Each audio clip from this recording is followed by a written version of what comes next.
Hi, everyone. Welcome to episode 24 of the Future of Work show.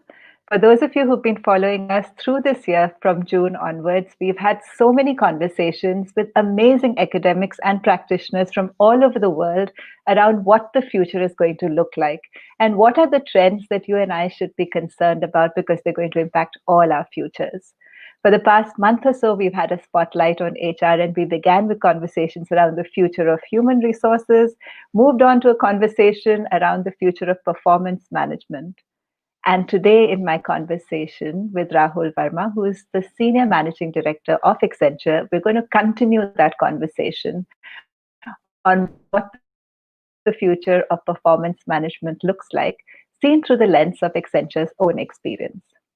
If you enjoy conversations around the future of work, be sure to check out our website. We've got 23 other conversations there for you, and they cover a very wide expanse of topics, right from understanding how technology is going to impact all our lives, how will artificial intelligence, robotics, and other forms of technology impact the way we work, the way we lead, and the way our futures themselves unfold.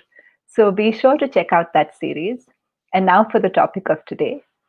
Let me bring on Rahul. Hi, Rahul. A very good morning to you. Hi, Shalini. Thank you very much for having me here. It's lovely to be with you. Oh, thank you so much. And I know it's so early where you are. So that's a special thank you for waking up so early and joining us in our conversation today. Really, really thankful for it. I had the opportunity to hear you speak about Accenture's performance management experiment, change, transformation a couple of years back when you spoke at the Wharton School. And I thought this was a great time. It's been almost 2 years since to understand from you as someone who played a lead role in some of the transformation that took place then, but have now moved into a senior HR global leadership role and therefore have an experience of how the performance management system is playing out from the other side of it. I'd love to hear your experience of the whole Accenture transformation process. And what I'd like you to share with many of our viewers is, what was the early thinking that went into this transformation? What were some of the big changes that took place?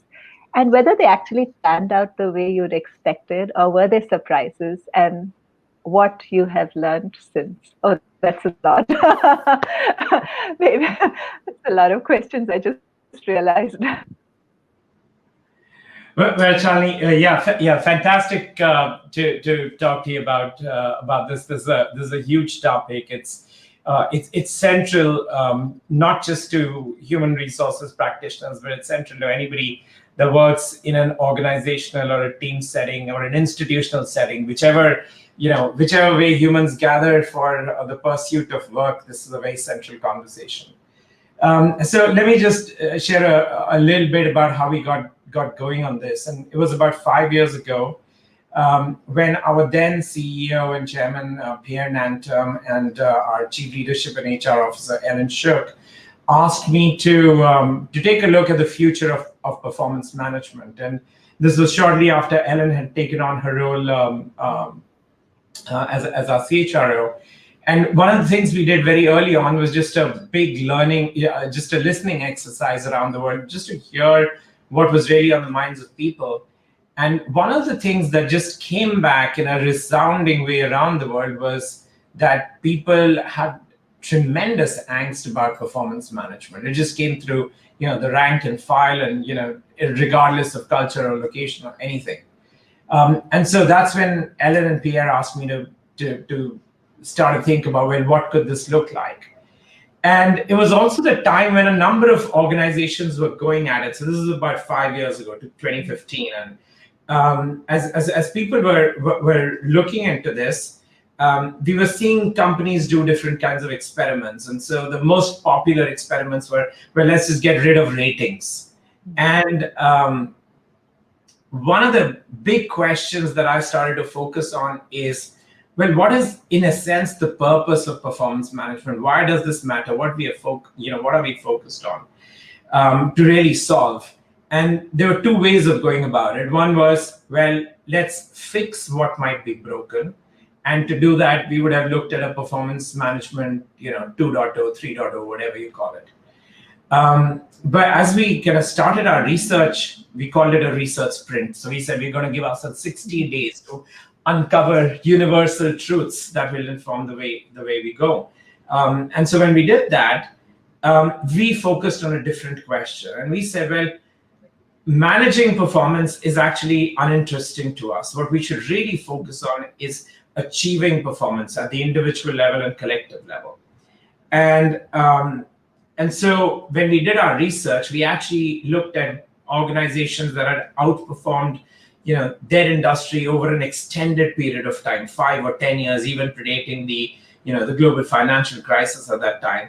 We looked at different fields of human endeavor. We looked at what creates great performance in sports, and in the arts, in the military, so many different areas. What can we learn from as the universal truths of performance? And what we uncovered then has been kind of foundational to our entire journey of performance, and we call them the universal truths of performance. And so, everything that I talk about is really based on kind of fundamental principles. And you asked what has changed, what has stayed now that we're about 5 years into this journey. Well, quite a few things have changed. I mean, the pandemic changed a lot of how organizations just manage performance. But the fundamental truths on which we have crafted the solution have kind of stayed the same. And I know I haven't kind of got into it, but I'll let you lead this conversation, Charlie, to what might be interesting for the audience. Yeah. Thanks for the foundation, Rahul. So we've seen that, as you said, about 5 years ago, and maybe the earliest indications were perhaps a decade ago, that many organizations were starting to rethink the way performance management itself worked. And the conversation around this rethink itself took a few different strands, one of which was what you spoke about. Are ratings really that helpful? A second strand of conversation was around what's the cadence? Does an annual appraisal make sense, or is the world changing too fast? Do we need a different cadence? So, the conversation in many organizations moved to, should we have more frequent check-ins? Should we have more informal conversations? And I was wondering, for Accenture, which of these were really, foundational to the kinds of shifts that you made at Accenture?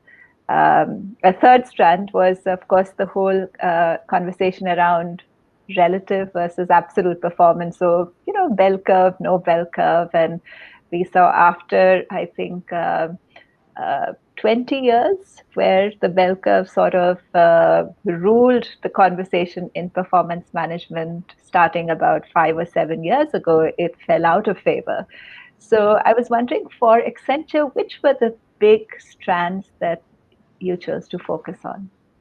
Yeah, and it's interesting when I hear you say this is taking my mind back to 5 years ago, and all the conversations I was having externally, internally, were really around these. And what I would kind of broadly classify these strands are the mechanics, right? So, should you do something more frequently or less, or should you have a rating, or should you have something else? If you don't have a rating, well, what do you do? And the bigger question is, what's the purpose of the rating itself? Why does it exist? And so why don't I kind of start with the principles on which we have crafted our solutions, and that'll lead to, therefore, why did we do what we did, and how it's gone from there. And so as I mentioned before, for us it was the pursuit of a singular question: what creates great performance, individually and collectively? What really does? And what we uncovered were 5 what we've since called universal truths of performance. And the first one is a simple one.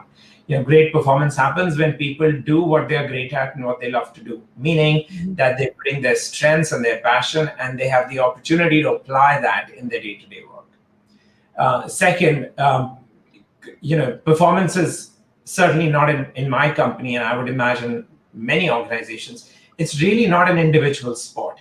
It is a team sport. It is, great performance happens when teams are highly engaged. And what creates highly engaged teams are when people within a team have aligned priorities, they complement each other's strengths and skills, and where there's a high trust equation. So you have to create the conditions for those to happen. Third, and this is where you touched, should you do check-ins, should you do this once a year conversation, and so on. And really, none of us, the way feedback I think has worked historically is I will sit you down once a year and tell you how you did. Now, in reality, none of us can improve our performance retrospectively, right? So it's really very unhelpful, for someone to tell me, well, remember that meeting that took place 3 months ago and you presented this way and, it went south and things didn't quite work out. Well, why didn't you tell me then? When you look at any sport, right, the sport occurs in the moment. It's very unhelpful for a coach to be telling somebody after the match is over, what they could have done differently. And so feedback matters if it is in the moment, not after the moment. And therefore, that's one of the kind of key principles of performance management. Now, there's a lot to uncover there. And it's one of the hardest parts of the journey any organization makes, is this whole kind of feedback thing. The next principle I would kind of talk about is the principle of ratings. And one of the things we've uncovered is that there is no such thing as a bell curve. I think Jack Welch started it in GE decades ago, and I think it became, it got adopted everywhere else. But more recent research actually told us that organizational performance is more like a power curve than it is a bell curve, meaning that there is, in any period of time, let's say a year, there would be a small number of people that would have outperformed their expectations and would have out-delivered. Yes. Then there would be kind of a gradual slope with people kind of clustering at different levels of performance. And then there'll be a few people that actually missed their expectations and therefore underachieved, right? So that's how performance works. But there's no mathematics to this. There's no top X%, bottom Y%, and so on. But that's generally the curve. And so the bell curve and the ratings ought to go. But they ought to go for a different reason as well. One of the things that happens with ratings is we inadvertently or by design, what we end up doing is sticking a label on people's foreheads. And that label could be, well, you're a high performer, or you're average, or you're a below performer.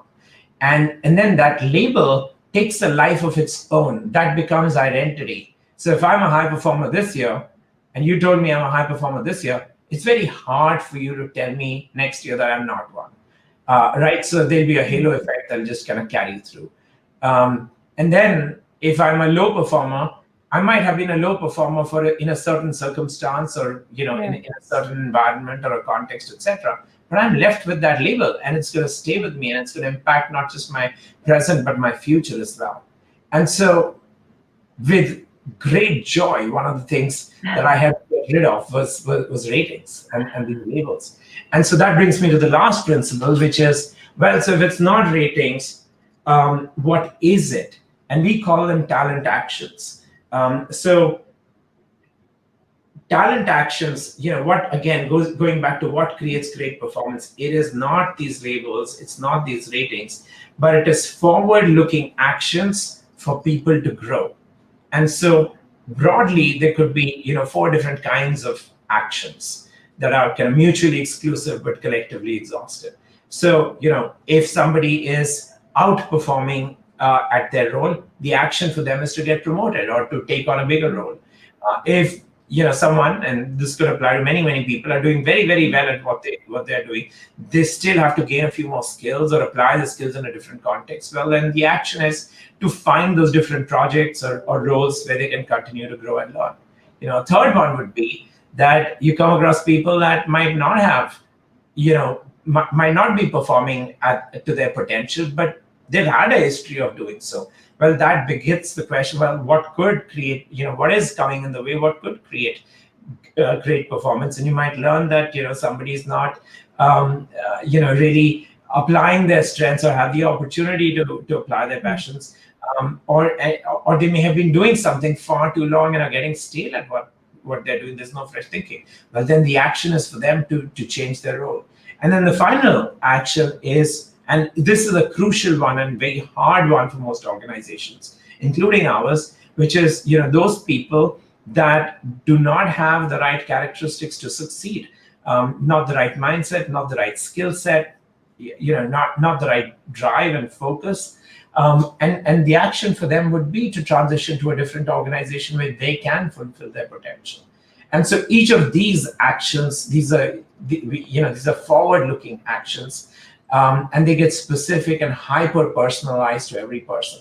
That's what creates high performance. So what I just talked through, these 5 principles, have really been our solution. And there are many aspects to the solution, but that's what we call. And so therefore, we got rid of performance management and we call it performance achievement in Accenture.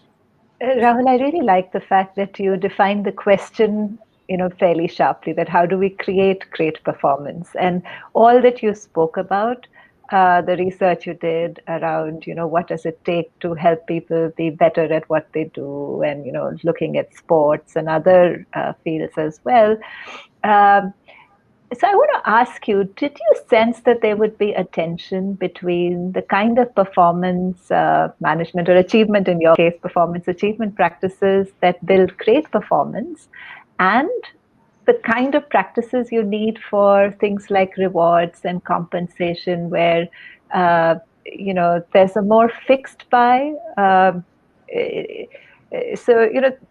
One of the reasons why we're having this conversation is that in part 1 of this series, we spoke about this sort of tension between one of the big objectives of performance management, which is to help people do better at what they do. And as you said, one of the big insights which many organizations had was that while they were good at evaluating people, the traditional performance appraisal didn't really help people be better at what they did, because, as you said, for all the right reasons, it's once a year, what are you going to do? It's too far out in the future or in the past. Good performance needs immediate feedback. It needs personalization. It needs not labeling people. But then these are exactly the kinds of things that are really helpful when you have like fixed rewards or compensation decisions. So I'm wondering if you experienced a sort of tension between the two big objectives. sort of tension would be the understatement of the decade. Of course there's a tension. I mean, this is the central point. And imagine, at that time we were about 375,000 people strong. When people learned that we were going to get rid of performance management, when they learned, ratings were going to go away, the reaction followed a bit of a bell curve, pun unintended. But the reaction was like, the moment this news came out, there's this euphoria of, wow, no ratings, you're never going to have ratings, and that was incredible. And then, it went the other side and it plummeted. And when we announced it, we hadn't even created the solution. There's a whole different story of how this came out in the world at a time I was least expecting it, in a manner I was least expecting it. But when it just came out, after the euphoria, then the question in everybody's mind was, well, if you're not going to have ratings, how are we going to get paid? And this is the biggest shackle. This is the biggest reasons why I have seen, and I've talked to many CHROs and my peers and others around this, where it is extraordinarily hard for people to do what we did, which is essentially blow up performance management. So I was saying, well, goes back to the question.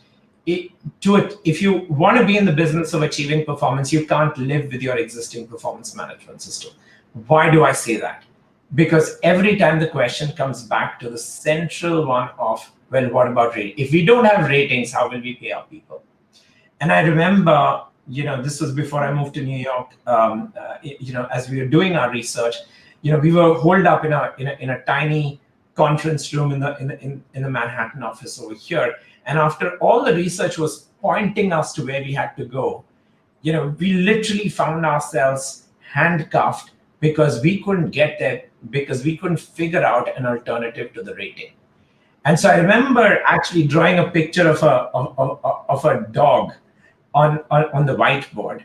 And the analogy that I had in my head, the visual I had in my head, was that the rewards tail was wagging the performance dog.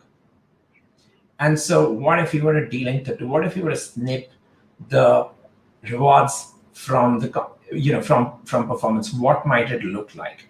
And the moment we gave ourselves that freedom, that led us to actually explore and see what could work.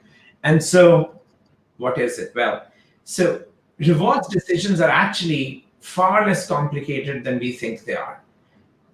For the most part, we're making two decisions on every single human being. What is their base pay and what is their bonus? Organizations have equity. Well, there may be a third decision around equity, which applies to a smaller, more senior kind of level in the organization. I can come to that if that matters. So base pay. Well, base pay has very, very little to do with performance. It has everything to do with the market. So if you pay someone less than what their market is, they're likely to go away. You're likely to not be able to attract people into those roles because you're underpaying.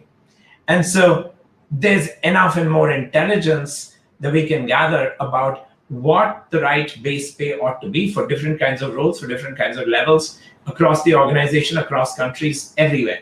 You have a lot of insight on that. So base pay has very little to do with performance, can be managed. And then the second question is bonus. How do we determine somebody's bonus if we don't have a rating?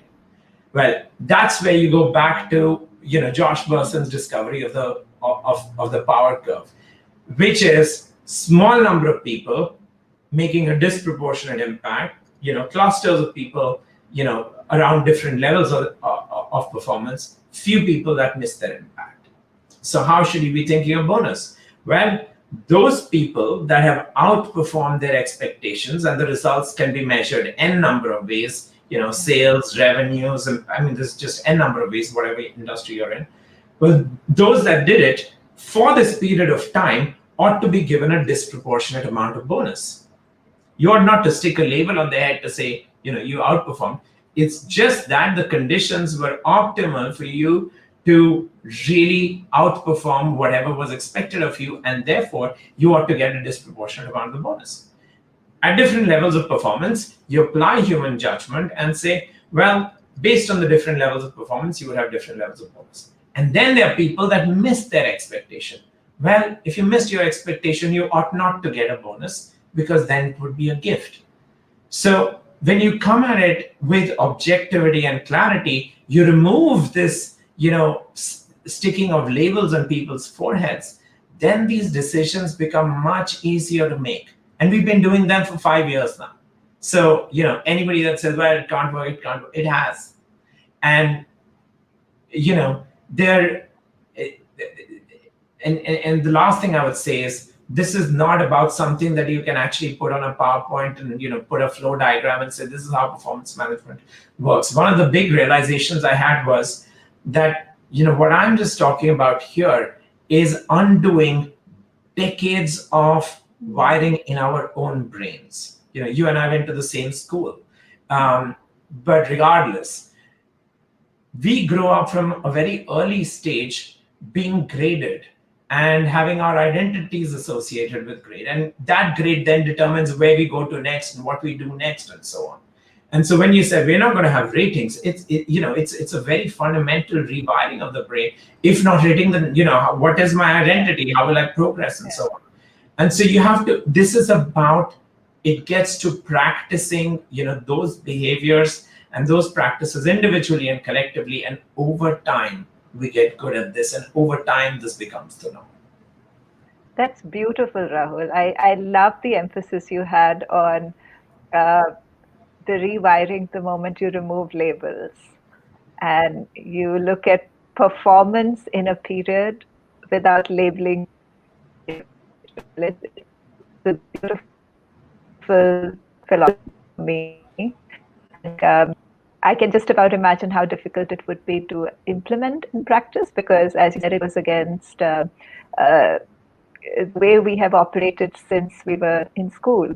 And we're so accustomed to labels that sort of define our potential sometimes, our performance, that doing away with labels, would have been an extremely difficult thing for people to wrap their heads around. Any surprises, Rahul, when you introduced this? Things you expected would go one way, but in fact went another? My biggest surprise was when we were introducing this. I had expected, based on how much we had heard around the world of how people hated performance management, including me. Therefore, I was really delighted to be given this opportunity to do something about it. And at that time, I'd been working for about 20 years, and for me, there wasn't another aspect of my work life that I hated more than performance management. So my thinking was, or my expectation was, that the moment we would show and reveal a new way of being, which was based on fundamental truths and science, and which would be uplifting and inspiring for our people, I thought that people would just gravitate to it right away. And that didn't happen. And that was the biggest surprise for me, because the process of introducing the change was in orders of magnitude harder than I thought it would be. I can imagine. I think you would have had to face exactly these kinds of questions. Okay, then how will the process be objective? How will it be transparent? How will our rewards work? Will people trust that we've done justice to their performance, etc., etc.? So I can just about imagine how difficult that would have been. Yeah. 5 years on, are there any shifts that Accentures made to? Yeah. I mean, they're just we keep adjusting, and we keep evolving. There is no solution I've ever come across that works the way it was intended to, or is as effective as it is to. So there've been many adjustments that keep occurring along the way. So, for instance, in the mechanics, there's an evolution. There are things that don't get taken up the way you expect them to. One of the fundamental conditions of performance is focus. And so, in service of focus, what we actually did was we did away with objectives, and we introduced the idea of priorities. And the whole, intent behind this is that for any person to achieve optimal performance, you need to be focused on no more than 3 to 5 things. When people are used to a long list of objectives and KPIs and so on. So, we've been adjusting our approaches. We've seen, it hard for people to embrace that mindset initially. Then there are times when, your business gets highly impacted, like, we saw in the pandemic just now, where the world got turned upside down, and we had to take, whole industries were collapsing around us. And so we had to manage our workforce. And so, you adjust the mechanics as you go. So there are things that we've adjusted, the things that we've learned about, things that have taken us a lot more practice and time and investment to get right over time. Things that we are still working on. For example, we're still working on feedback 5 years in. Hardest thing to get right. My friend David Rock, who's not too far from me here in New York, he and I have met multiple times. We've done experiments. Very, very hard to get right. Real-time feedback. So there are adjustments there, and there's an evolution, I think, that'll keep happening. I can imagine. I think what we've been seeing over this last decade is such a big series of shifts, which organizations such as yours and many other really well-known organizations, perhaps starting in the world of technology and then moving to consulting, have sort of experimented with, because the traditional performance appraisal system was just not helping, not in the way that senior leaders wanted it to, and even HR leaders wanted it, which was that people should be able to perform better. So with all those limitations, we've seen such gigantic changes, and yet our fundamental wiring around evaluation is very, very strong, besides the fact that, there is this whole problem of rewards and compensation and bonus, which has been so strongly linked with performance appraisal for decades that simply untying it the way you spoke about at Accenture would have been, an extremely complex exercise in practice, just people accepting that. So, Rahul, I'm going to take a few comments. Abha, hi Abha, nice to see you here. Great insights into performance management. Really like the conversation around what individuals enjoy what they do. So, do you find that the new performance achievement process, I think that's the term you use, right? Does that help people gravitate towards roles that they would enjoy better? I really think so. And the reason I say that is this. After we implemented our first cycle of performance achievement, one of the things that we heard, again, a surprise, I wasn't expecting to hear that, from our leaders around the world, was that they found this to be a hugely valuable experience. So I don't know how many people on the show relate to what I'm about to say. So my experience every year used to be, we would get together into a room in what I would politely term as a dogfight over who gets in the top 20, who gets in the next 25, and so on and so forth. And really the last category would be, absolutely horrific, to nail. And so what used to be a yearly dogfight and a highly kind of defensive, confrontational exercise, soul-destroying experience. The moment the ratings went, the moment forcing people into boxes and labels went away, then the conversations entirely changed. So people would come into these conversations, and they do today de rigueur, and the conversations are uplifting because if I have to represent my person, I come and say, well, let me tell you about their impact. Here's what they did. Here's what was expected of them to do, and so this is their impact. And then these are the person's passions, these are the person's experiences, these are the person's aspirations. And then 5 people start to chime in, well, how about we consider this for that person, and maybe I can mentor this individual. Or somebody will say, well, I think there's this other role, why don't you talk to this person? And that's what I meant by hyper personalized actions. These are not theoretical actions, these are actual actions for people to grow. And so that's what's that's what's come about since then. And so what we've heard back from our senior leaders is, for the very first time, we've actually got to know our own people. Even those we've worked with for years, we realized we didn't know them because we would talk about them, in terms of what label they'd get. But now we really understand them, and we're able to help people achieve what their own aspirations are. And it's not to say that hard conversations don't take place. I mean, they do, and they need to. And no system makes those hard conversations easy. None that I know of. But yeah, I mean that's part of what you have to do through this. But for the most part, I think yes, people are more fulfilled through this experience.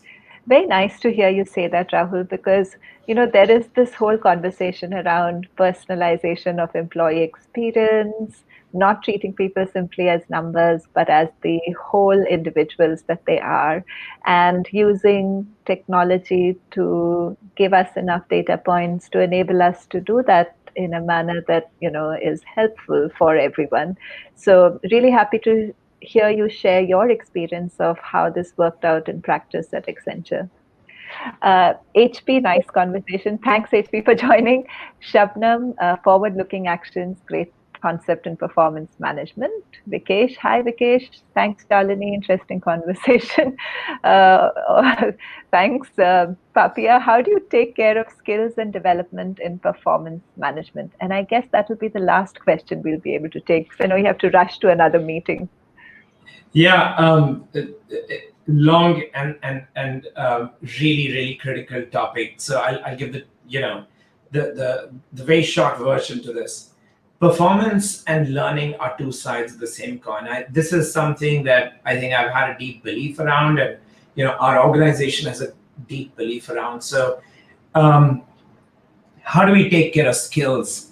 We are an organization of over 500,000 people. For us to be able to take care of skills, first we need to be able to understand skills. So one of the things I did before I came into my current role is we had a massive project called Specialization at Scale. And what that really did was using artificial intelligence and machine learning to be able to glean information from many different data sources within the organization to understand at a granular level what skills people had.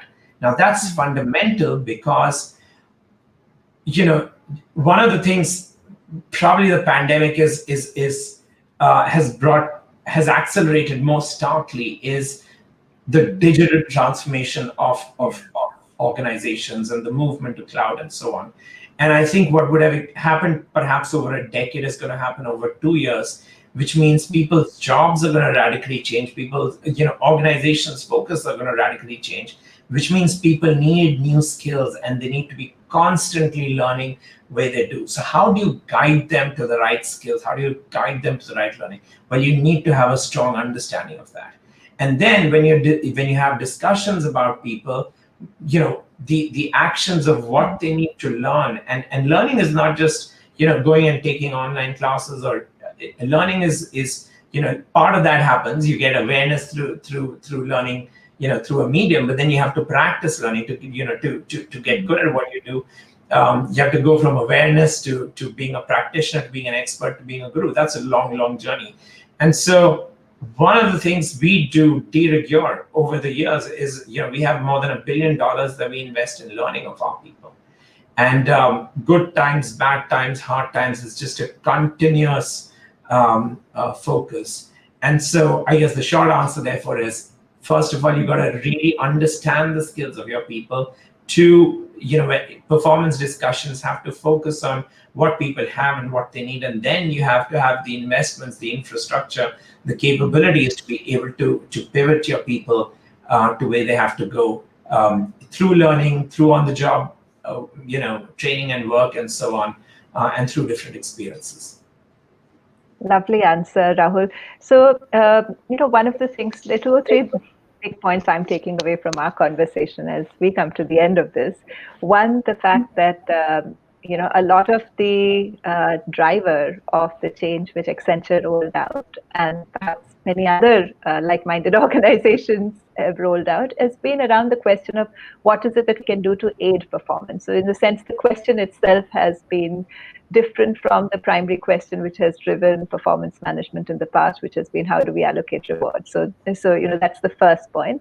The second is this whole idea of the human or the whole individual, rather than sort of a reductionist idea of limiting the individual to a label or a rating. And that seems to have been a driver philosophically in many of the things that you've spoken about. And the third is about using performance management or performance achievement to both drive better performance, but also give a very personalized path ahead to each individual, and whether that path is in terms of what they need to do to enhance their skills, or what's the journey ahead of them, and using data technology to aid some of those conversations. So those are the big ideas that I'm taking away from our conversation. Is there something else you'd like to add? Thank you for asking, Shalini. There's just one thing that I would add to everything that you've so wonderfully summarized. This takes leadership. It takes serious commitment, conviction, and leadership. And one of the things I have told many of my HR peers that have been trying to do something about this issue is that this is not an HR issue. If we come at it as an HR issue, we'll never make the breakthrough that we need to. And I'm immensely grateful to our late chairman and CEO Pierre Nanterme and the leadership of our chief leadership and HR officer Ellen Shook, who actually had the conviction and the clarity to blow up something at the scale that we have.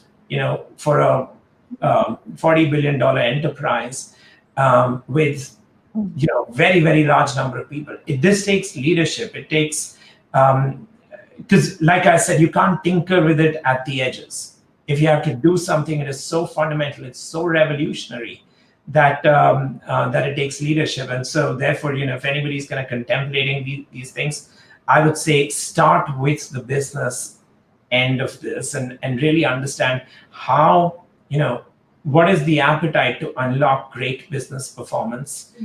And then, the mechanics will be unique to every different organization. They can't be, what works in Accenture is not going to apply the same way elsewhere. The principles do, but the mechanics don't. And so that's the only other thing I would add, which is bold leadership.